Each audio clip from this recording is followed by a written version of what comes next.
আসসালামু আলাইকুম। আজকে বিটল পোকার ডেলিভারি ঢাকা 200 পিস সুপার আমের মাদার, একদম নিউ মাদার। সকালে বের করে বিকালে ডেলিভারির জন্য প্রস্তুতি করা হচ্ছে এবং পাঠিয়ে দেওয়া হয়েছে।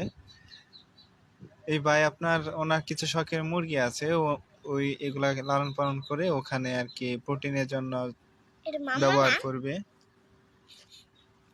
আর আপনাদের যাদের পশু পাখি আছে, হাঁস মুরগি ময়ূর পাখি ফিসেন্ট এবং ইনসেক্ট, অন্যান্য যে প্রাণীগুলোর সাথে আপনারা জড়িত আছেন, এটা এমন একটা পোকা আর এমন একটা লার্ভা উৎপাদন করে যে এমন কোনো প্রাণী নাই যে এটা খায় না। বেজি থেকে শুরু করে সাপ, ব্যাং, তারপরে স্পাইডার মানে আপনার মাকড়সা, টিকটিকি, হামস্টার, সকল ধরনের প্রাণী আর পশু, হাঁস মুরগি ময়ূর পাখি মাছ, এরা তো সবসময় মানে ওরা খাই।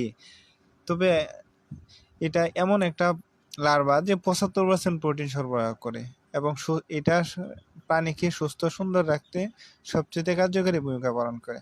তাই আপনারা অল্প হলেও এটা আপনার বাসায় রাখেন এবং চাষ বলতে এমন একটা বাটিতে রাখলেই হবে, যে বাড়িটা দেখতেছেন এখানে অনায়াসে 1-1.5 মাদা রাখা